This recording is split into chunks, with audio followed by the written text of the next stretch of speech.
علیکم ورحمۃ اللہ وبرکاتہ نحمده ونصلی علی رسوله الکریم اما بعد فاعوذ باللہ من الشیطان الرجیم بسم اللہ الرحمن الرحیم وَإِذَا بُشِّرَ أَحَدُهُم بِالْأُنثَىٰ ظَلَّ وَجْهُهُ وَهُوَ مُسْوَدٌّ كَظِيمٌ سورہ نحل آیت نمبر 8۔ وقال النبی صلی اللہ علیہ وسلم من علا جاریتین حتی تبلغ جاء یوم القیامہ انا وہو وضم عصابیہ، صحیح بخاری۔ صدر محترم، حکم صاحبان، کرسی پر بیٹھے ہوئے جلوہ افروز اور دور دراز سے آئے ہوئے مہمانان خصوصی اور جامعہ عربیہ کے پیارے معلم اور معلمات، آج کی اس سالانہ انجمن میں جس موضوع پر لب کشائی کرنا چاہتی ہوں وہ ہے بیٹیوں کی تربیت، ایک عظیم عبادت۔ امید ہے کہ آپ لوگ بغور سماعت فرمائیں گے انشاءاللہ۔ سامعین و سامعات، بیٹے ہو یا بیٹیاں، یہ دونوں اللہ کی عظیم نعمت ہے۔ اولاد جیسے بھی ہو عظیم دولت ہے۔ بچے مہکتے پھول ہیں، آنکھوں کے ٹھنڈک ہے، قلب و جگر کا سرور و سکون ہے، گھر کی زینت ہے، بڑھاپے کا سہارا ہے۔ اگر کسی کو اولاد کی نعمت سمجھ میں نہ آتی ہو تو ذرا اس سے جا کر پوچھئے جو بیچارہ اولاد کی نعمت سے محروم ہے، اس عورت کی حالات پوچھئے جس کی گود ابھی ہری نہیں ہوئی۔ معزز خواتین، بیٹیوں اور لڑکیوں کا وجود دنیا میں بہت خیر و برکت کا باعث ہے، اسی لیے اللہ تعالیٰ نے بیٹے کے بالمقابل بیٹیوں کی تربیت میں زیادہ خیر اور بھلائی رکھی ہے، اسی لیے کہ بیٹیوں کی تربیت ایک مشکل امر ہے، اور دوسری وجہ یہ ہے کہ لڑکیوں اور عورتوں ہی پر نسل کی پاکیزگی کا انحصار ہوتا ہے۔ بیٹیاں نفس و قلب کی تسکین کا اہم سامان ہے، بیٹیاں گھر کی رحمت ہے اور دنیا کی زینت ہے، مگر بعض ناعاقبات اندیش لوگ لڑکیوں کو زحمت اور بوجھ تصور کرتے ہیں، اپنے بچیوں کو سر پر ایک بوجھ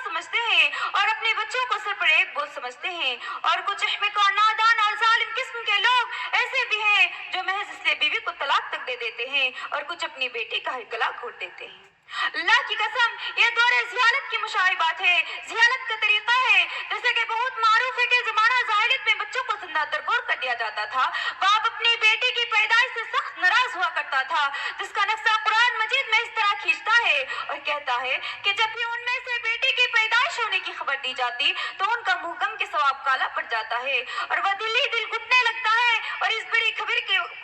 خبر کی وجہ سے وہ لوگوں سے چھپتا پھرتا ہے اور وہ سوچتا رہتا ہے کہ اس کو ذلت سے لے رہے یا اسے زندہ زمین میں گاڑ دے۔ آہ، کتنا بڑا فیصلہ کر لیتے تھے۔ اللہ اکبر! اسلام آیا، رحمت کا پیغام لایا، بیٹیوں کو زندگی اور جان بخشی، اس نے بنت حوا کے مقام کو بلند کیا، بیٹیوں کی تربیت کو عبادت قرار دیا اور بچیوں کو زندہ درگور کرنے پر پابندی لگائی، جیسا کہ نبی کریم صلی اللہ علیہ وسلم کا فرمان ہے،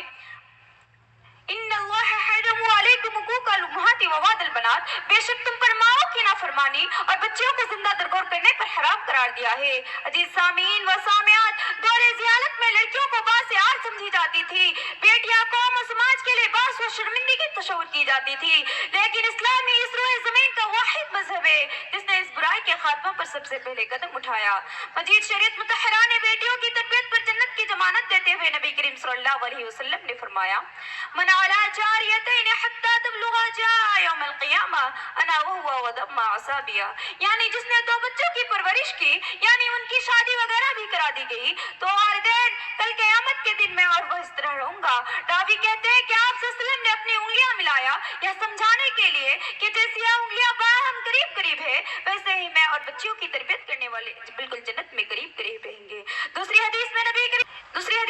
کریم صلی اللہ علیہ وسلم نے فرمایا، من ابتلی هذه البنات شيئا كن له ستر من النار، جس کو بیٹیوں کی وجہ سے آزمائش میں مبتلا کیا گیا تو وہ بیٹیاں اپنے والدین کے لیے جہنم کی آگ سے رکاوٹ کا سامان بن جائے گی۔ عزیز سامعین و سامعات، اس سے آپ بات پتہ چلتا ہے کہ بیٹیاں اپنے والدین کو جہنم کی آگ سے بچانے والی ہے، اللہ سے سفارش کر کے جنت میں داخل کرنے والی ہے، لیکن یہ بات ذہن نشین رہے کہ اتنی بڑی فضیلت ہر کسی کو نہیں ملے گی، کیونکہ اس کے حصول کے لیے اتنی جفاکشی بھی مطلوب ہوگی، اتنی ہی محنت و مشقت بھی کرنی پڑے گی۔ محض بیٹیوں کی پیدائش میں والدین کو جنت نہیں مل سکتی، ہاں مگر جب والدین صحیح طور پر اپنی بچیوں کی پرورش کرے اور اسے حسب استقامت کما حق کا انجام دے تبھی وہ جنت کے مستحق بن سکتے ہیں، اور اپنی بچیوں کو شرم و حیا کا پیکر بنائے اور انہیں دین و ادب سکھائے اور انہیں شرم و حیا کا پیکر بنائے اور گھر سے نکلنے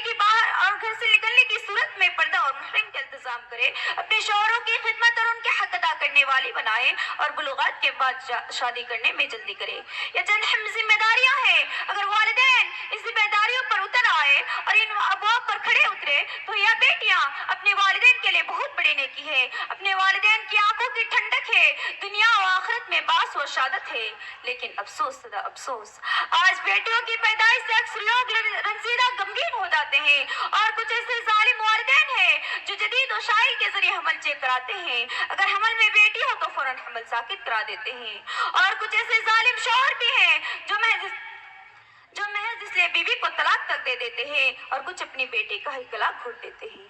اللہ کی قسم، یہ کہاں کی انسانیت ہے مسلمانوں، یہ تو دور جہالت کی جہالت سے بھی بدتر جہالت ہے۔ سچ کہا ہے کسی شاعر نے، یہ اسلامی زمانہ ہے جہالت اب بھی باقی ہے، یا اسلامی زمانہ ہے جہالت اب بھی باقی ہے کہ مدار اب بھی اپنی گود کی دختر چلاتی ہے۔ ستم بلائے ستم یہ ہے کہ بعض لوگ اپنی بیٹیوں سے سخت نفرت کرتے ہیں، اپنی بچیوں کو سب پر ایک بوجھ سمجھتے ہیں۔ آج کتنی ایسی عورتیں ہیں جن کو یہ شکایت ہے کہ ان کا شوہر ان سے صحیح سے محبت نہیں کرتا، حق زوجیات ادا نہیں کرتا۔ آج کتنی ایسی ساسیں ہیں جن کو اپنی بہوؤں سے شکایت ہے کہ انہوں نے بچی کی جنم دے دی، گھر میں بچے کی پیدائش کیا ہوئی، ساس اپنی بہوؤں سے نالاں ہو جاتی ہے، شب و ستم کا نشانہ بنانے لگتی ہے، تانے کسنے لگتی ہے۔ نعوذ باللہ، اللہ کی بندیاں سنو، اپنی بیٹیوں کی قدر کرو، ان کی صحیح تربیت کرو۔ یاد رکھو مسلمانوں، بچیوں کی تربیت ایک بہت بڑی عبادت ہے۔ ہمارے اسلاف بیٹیوں کی پیدائش پر خوش ہوتے اور اسے باعث فخر سمجھتے تھے۔ آپ دیکھیں حضرت یعقوب بن بختان رحمۃ اللہ علیہ، جن کو ایک کے بعد ایک لگاتار 7 بیٹیاں پیدا ہوئی، وہ کہتے ہیں کہ جب بھی میرے گھر بیٹی کی پیدائش ہونے کی خبر دی جاتی تو میں امام احمد بن حنبل کے ہاں آتا اور عرض کرتا کہ اللہ نے آج بھی مجھے بیٹے کی نعمت سے سرفراز کیا ہے، تو جواب میں کہتے کہ خوش ہو جاؤ، یہ عظیم شہادت ملی ہے تمہیں، کیونکہ انبیاء ہی بیٹی کے باپ ہوتے ہیں۔ کسی شاعر نے کہا ہے، زمانے بھر میں بڑی گھر کی شان بیٹی سے، زمانے بھر میں بڑی گھر کی شان بیٹی سے، مہکتا رہتا ہے دل کا جہان بیٹی سے، ضروری یہ نہیں کہ بیٹی سے نام روشن ہو، ضروری یہ نہیں کہ بیٹی سے نام روشن ہو، میرے نبی کا چلا خاندان بیٹی سے۔ سامعین و سامعات، بیٹے اللہ کی نعمت ہے اور بیٹیاں یا تو ہماری نیکیاں ہیں، لہذا والدین کی ذمہ داری بنتی ہے کہ اپنی بچیوں کی صحیح تربیت کرے، ان کو دین و ادب سکھائے، ان کو سر پر ایک بوجھ نہ سمجھے۔ یہیں سے میں اپنی تقریر کو ختم کرنا چاہتی ہوں۔ آخر میں اللہ تعالیٰ سے دعا کرتی ہوں کہ اللہ تعالیٰ تمام والدین کو اپنی بچیوں کی صحیح تربیت کرنے اور انہیں عطا فرما، آمین۔ تقبل یا رب العالمین۔ السلام علیکم ورحمۃ اللہ وبرکاتہ۔ ماشاء اللہ، بہت